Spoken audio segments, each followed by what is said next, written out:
Today,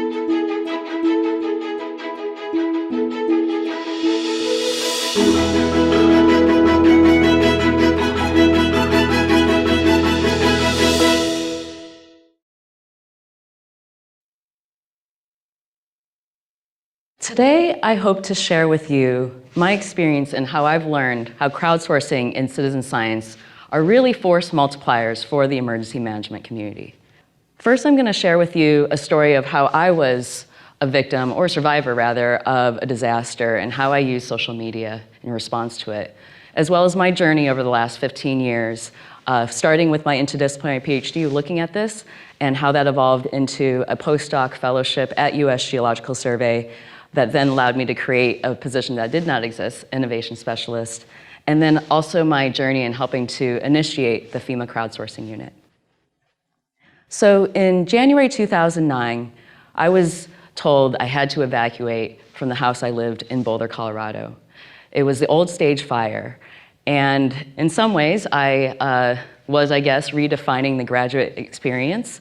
It was really applying what I was starting to see in the use of social media. So first, one of the things that we've learned is establish the hashtag for the event. So I started to use hashtag #BoulderFire. And ultimately, what I was doing was just finding information online from news sources. I loved finding video footage, especially from helicopters, and trying to explain that information in a tweet format and just pushing it out as fast as I could. I also went to the press conference and thought I could get information about my own area where I lived, Crestview, and then also share other information in a tweet format. So what I found was, in the reactions to my tweets after the event, which really only lasted for about 24 hours, and luckily only burned open space, I learned that it did provide informative information, updates, much more quickly than traditional media. And so it was really interesting when I came across the Denver Channel News article that I was interviewed for, but also realized that it read from a Boulder police spokesperson that my information was, in some cases, much quicker than law enforcement's. Now, this is in part because what I was doing was just curating information I was finding online. And because Twitter makes it so easy for people to get these real-time updates really quickly, much faster than typical media, that's what makes it faster. I began my interdisciplinary PhD program in 2005, just a couple days before Hurricane Katrina hit. And it was a really unique program in looking at the use of emerging technology in disasters. I had a real great opportunity to work with Professor Laisha Palin. I was her first PhD student. And it was a really unique opportunity in how she really had the forward thinking in seeing how emerging technologies were going to be used in crises back in 2005. So in 2007, we wrote 3 different papers where crowdsourcing was not yet a buzzword, but we were anticipating that use of information communication technology and public participation in disasters. There was a lot of online forum use happening, and what we then evolved into using this term crisis informatics to explain this area of work. So generally speaking, crowdsourcing is a practice of engaging and obtaining the needs and services, ideas, content from a large group of people or organizations. Particularly online is what we're seeing more and why it's more of a buzzword these days. I also want to explain citizen science because sometimes crowdsourcing seems to be a more common term. But citizen science is basically a form of open collaboration where we engage folks in any part of the scientific process. So we can have folks engage in the collection of data, taking a photo, for example, or analyzing data, analyzing images, which is something I'll share later, or processing information. It's any part of that scientific process. So before I show you and explain different examples of projects I've worked on, I want to start with some misconceptions because I think people always mention these things. People think crowdsourcing means social media monitoring, aka social listening. But really, crowdsourcing is about actively engaging people in a certain task, sometimes a very specific micro task. And it's a two-way feedback loop where it's beyond just public outreach. It's really engaging folks in a meaningful way. Also, people think, oh, how can you trust social media or data from the public?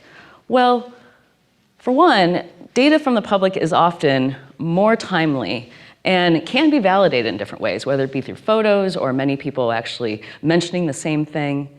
Also, many official agencies are actually using social media, including FEMA, including USGS.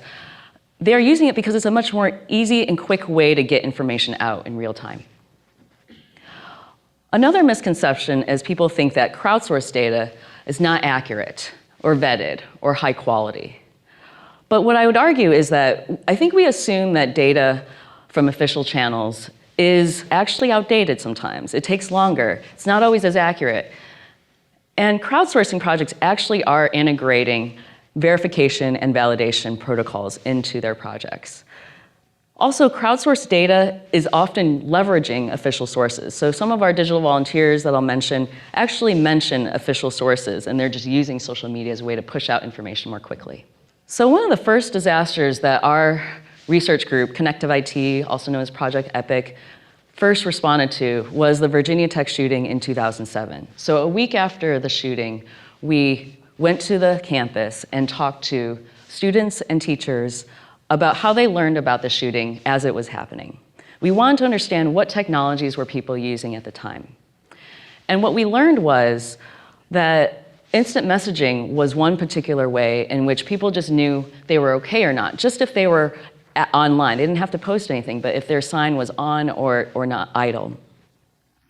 Also, Wikipedia was used in terms of updating the Virginia Tech shooting article over a short period of time and understanding what's happening and who were those that were directly affected. And then Facebook was also a place where people were starting to congregate through groups in "Are you okay? Am I okay?" type of activities. And what we see now is the creation of Safety Check and how that's helping to connect friends and family to know if they're okay in areas of their loved ones being in an affected location. And this is really important because, whenever a disaster occurs, a very big one, everyone calls, and that clogs the phone lines. And that's why people can't make a phone call or even get through 911 maybe. There's a lot of different reasons, but this is why these other kinds of emerging technologies help fill that gap. Now, in November 2009, a colleague of mine who is also doing the same PhD program as me, who is now an associate professor at University of Washington, Kate Starbird had a really great idea, and she presented us at the first Random Hacks of Kindness. It was the first one. And her project was called Tweak the Tweet. And the idea of it was to take existing tweets that had useful information during a disaster and then put hashtags in front of each type of information so that it could be more machine readable. So if you had information on a certain need or offering and then a location, you put the hashtag LOC and then that location. The goal was to then be able to automatically pull this information from Twitter into a spreadsheet that then could be automatically put on a map to more immediately provide situational awareness. This is something I think we're now seeing more and more, is how do we take this unstructured data and make it more actionable? So in 2009 to 2010, I did a survey of all these different crisis map mashups that were starting to emerge in this Web 2.0 area. And what we found was a variety of maps, especially Google Maps, being used because they started to release their API and made it much easier to essentially update maps really quickly without having to have a lot of knowledge of GIS. And it provided real-time spatial and temporal updates during a disaster. There are also other great crisis map tools like this earthquake one where it combined this temporal time series. It was an open source tool and just made it easier to communicate the information and more interactive. And these are free tools, easy to use. I also like this one where it was a great way to take public data about sea level rise, put it on a map, and made it easier to communicate this information rather than it being in just a very long report, but really showing what the sea level would look like in certain locations on an interactive map. This led to a couple of different papers, but what I realized in conducting this survey was how important spatial temporal information was and creating them in these interactive maps, and how it's becoming so easy for people to create these maps with these tools. And this concept of neogeography was kind of emerging in that. But it's that common operating picture of maps that really become important in providing that situational awareness. When January 2010 happened with the Haiti earthquake, that really created an important marker in this crisis mapping community. There's this product called Ushahidi that was really becoming an important use in the Haiti earthquake that Patrick Meyer helped steward. And then he helped develop, along with Jen Zemke, the Crisis Mappers Network. And this then evolved into the Digital Humanitarian Network, which is a network of networks of digital volunteers.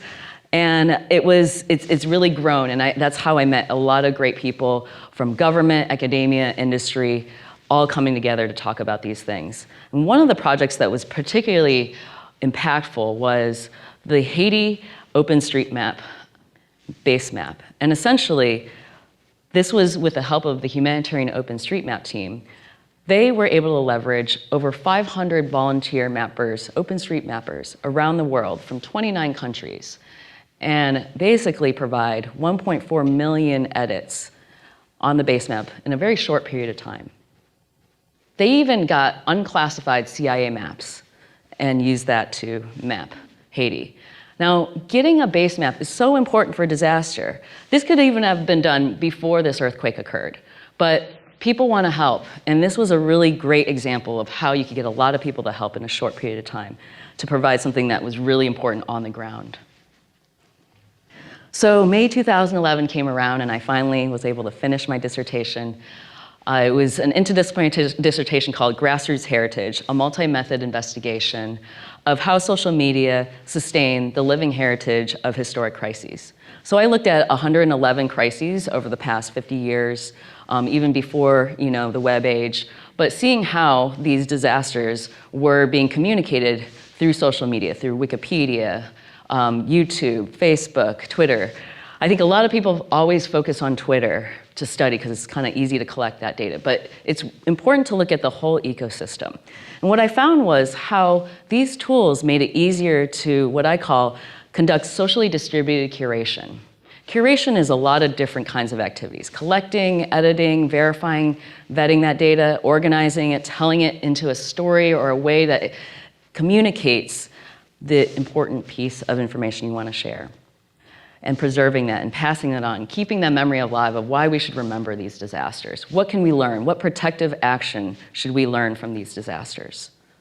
I finally finished that dissertation and had the opportunity to start a USGS Mendenhall postdoc fellowship. I first started at the National Earthquake Information Center in Golden, Colorado, then went to St. Petersburg, Florida at the Coastal Marine Science Center, and then I stayed at the National Center in Western Virginia, where I was able to turn my position into a position that did not exist, an innovation specialist. Wanted to share with you some of the examples. This is one that I did not work on, but a really well-established project that started in 1999. It actually started even before that with postcards. But it's called Did You Feel It? So if any of you feel an earthquake, go online, fill out our online form. Just provide your location and answer very simple questions like, did any furniture move? Did anything hanging move in any way? Very simple questions. And we've now been able to get 4.8 million Did You Feel It reports. This is around the world, as well as even in the US. You can see the coverage is pretty extensive. And what we do is we turn these Did You Feel It reports into community internet intensity maps. And then that information is actually fed into the Shake map, as well as Shakecast, as well as Pager. These are our authoritative USGS earthquake products that we share to all emergency responders, and it leverages crowdsourced data. It's important for providing the shaking intensity. We've been doing this for a long time, but there are many other federal agencies conducting similar work, and many of which are on citizenscience.gov. So I had the opportunity in 2012 to work on a project called Tweet Earthquake Dispatch. So this was a new project that Paul Earle had really innovatively thought about, is realizing that people are tweeting that they're feeling an earthquake. And so he wrote a really great article in the beginning of this work as OMG earthquake, because that's basically what people were tweeting. Now, the key is we don't want to tell people, tweet when we're, during an earthquake. That could be a safety issue. But hopefully, what we were able to do was filter for the kinds of tweets that people were saying they were feeling an earthquake, not just talking about some earthquake. And 90% of our TED detections were faster than our seismic detections. Now, part of the reason why this might be is because there's some areas like the East Coast, like when the Mineral Virginia earthquake happened, where we don't have all these sensors and seismometers. So it's particularly important to know also earthquakes where it affects people, not where it just is in the middle of nowhere. So this was a really unique project that I think really points to why the currency is sometimes more important than the accuracy. In 2013, I also worked on a project called iCoast, Did the Coast Change? And essentially we had a scientist, Karen Morgan, who takes aerial photos of the coast before and after a storm from a window, or from a plane window. And the purpose of these photos, they've taken thousands of these photos now over the years, is to validate their prediction model of coastal erosion, of coastal change that happens to our barrier islands when extreme storms happen. And the goal was here to figure out how can we leverage the public to analyze these photos and help make sure our prediction models are accurate, as well as in the process, educate people about the coastal vulnerability that occurs. If you live on the barrier island, what will happen?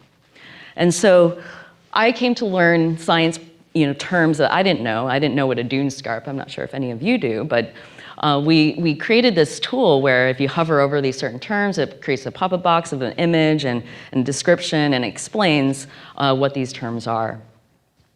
Since 2013, we have almost 2,000 users, over 660,000 tags that have been selected, over 70,000 classifications.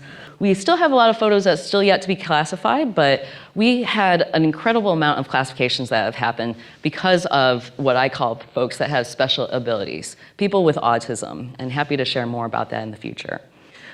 One other product that I created was, in 2014, a crisis crowdsourcing framework. And essentially it explains how do you create your own project. And this is actually in the DHS Virtual Social Media Working Group paper on using social media for enhanced situational awareness and decision support.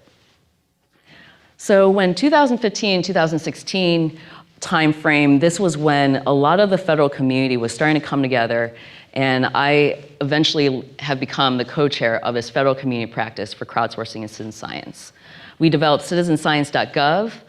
Also, we were able to contribute and help with the passing of the Crowdsourcing and Citizen Science Act of 2016. There's been a recent report around this. And I highly encourage you to check it out because this is encouraging federal agencies to actually leverage crowdsourcing. It's not actually telling people this is an issue. This is now something encouraged. And lastly, I just want to mention that the work I had recently done in 2017 started with what happened after Hurricane Harvey, and recognizing that people are using social media when 911 goes down, or providing other information out there.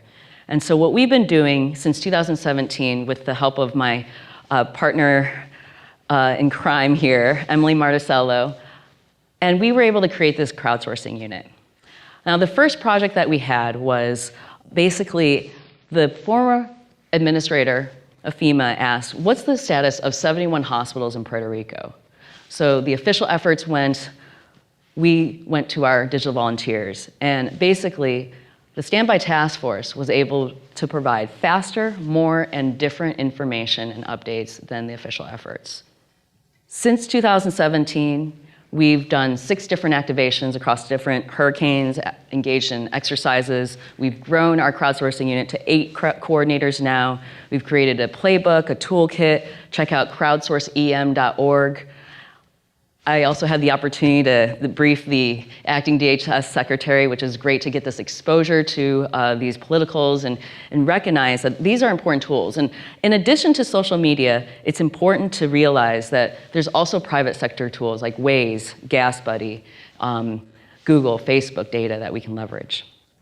So my key takeaways here for you is that members of the public are also first responders, on the ground as well as online. There's also been this growth of user-generated content because of social media and mobile devices. There's this active and passive kind of crowdsourcing that occurs. There's also something that I think Chris Vaughn had mentioned to me, which I think is really important. What is the acceptable risk or threshold for good enough accuracy? Because sometimes currency is more important than accuracy. Also, digital volunteers curate information to create actionable intelligence by creating these maps. So we have some map journals. I'm happy to share more information about that, but that is really where we need to move this information, something more interactive. Also, think about the ethical responsibility of not only protecting privacy of PII, but also recognizing volunteers. We have citizen science projects where we actually put participant names in the authorship of journal articles. But also, since we know these systems like 911 goes down, it's our responsibility to recognize how do we also address the other ways people are reaching out for help. And then lastly, where I see the future of crowdsourcing is that it has been showing us how we can turn unstructured data into more machine-readable data that's critical for artificial intelligence types of applications. Through the centuries and across the continents, one woman can make a difference. Across the ages and in every nation, one man can achieve great things. Now, hundreds, thousands, millions of individuals have the chance to work together to confront and solve the challenges of flood and famine, earthquakes and epidemics, and a changing climate. Today, the crowd can make history. For the first time, people can find like-minded others across their countries and around the world using cell phones and computers to span time and space. That's the cloud. I'm Waleed Abdelhadi, host of The Crowd in the Cloud. I've studied Earth's ice sheets from satellites and aircraft, and I was NASA chief scientist at the time Curiosity landed on Mars. So I know big data and big science, but I'm also convinced that citizen-generated data has an important role. In The Crowd in the Cloud, makers adapt off-the-shelf tools to help fill gaps left by official channels. Citizen scientists capture data about local air pollution and help change policy. In China, an environmental activist puts government data on a mobile app and invites citizens to report polluters. Every year at Christmas, thousands of bird watchers continue 100 years of observations. In Uganda, World Bank enumerators and local partners collect the numbers that will help farmers feed the young nation. No longer is science something only done in labs. No more is data only the property of corporations and governments. And these are just some of the stories you'll experience with me in The Crowd and the Cloud.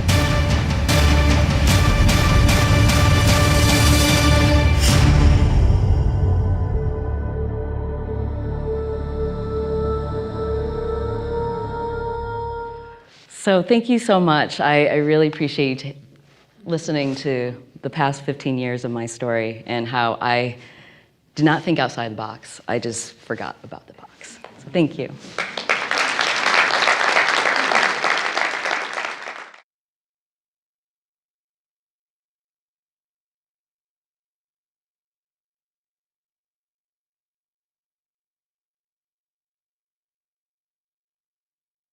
What I've learned in working at the National Response Coordination Center is how FEMA is a coordinating body, and they're in some ways crowdsourcing the effort of emergency management.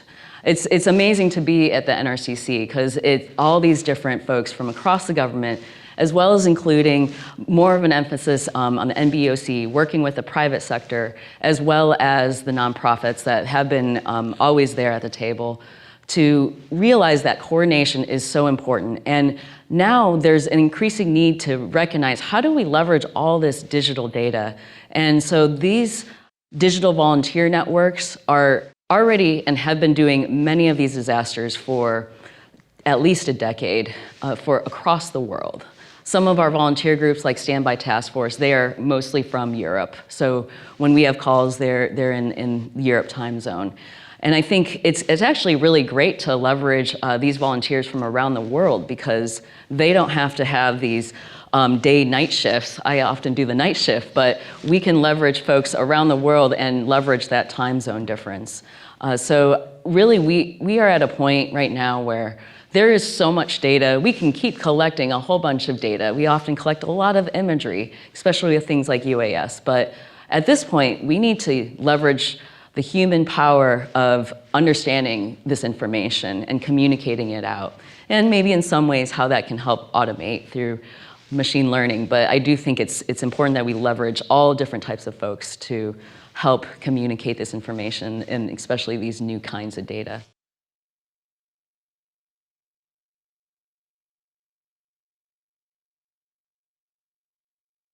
The DHS Social Media Working Group actually has a paper that kind of looks at misinformation. So there's been efforts, and there's actually a lot of state, local level emergency management folks that have been already leveraging the use of social media and trying to understand issues like misinformation. Sometimes it's leveraging people who can mine all that information, whether it be manually through digital volunteers, but also using tools that help you automate some of this understanding. So we were kind of leveraging and testing out a tool called Data Miner First Alert, but there's a whole bunch of other kind of tools that can maybe mine all sorts of information that are online, not just Twitter or Facebook. And oftentimes these folks are using these tools to identify the misinformation. And it helps to then know where that's happening, when it's happening, and then be the authoritative voice to then start to combat that misinformation and leverage local key people in the community that can help spread that information. So we have a digital volunteer group called CEDR Digital Corps, CEDR being an acronym, and they have been able to find who, depending on the disaster and the location, who are the key local communicators, or the community leaders rather, that can be important folks that can help propagate information that's actually correct. So that's one piece. Sometimes finding very well-known, maybe famous people can also be helpful, but I think more importantly, this is about finding and understanding and adapting at that local level what is happening. How are people talking? They also look at 3 different languages that are predominantly spoken and try to think about that and recognize, what issues and what rumors come up.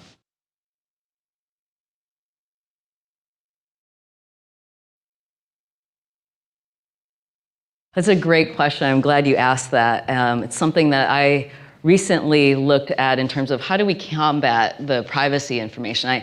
I created an ethical geo video. It was a video challenge that recently came out to talk about some of these concerns. Now, this is not new.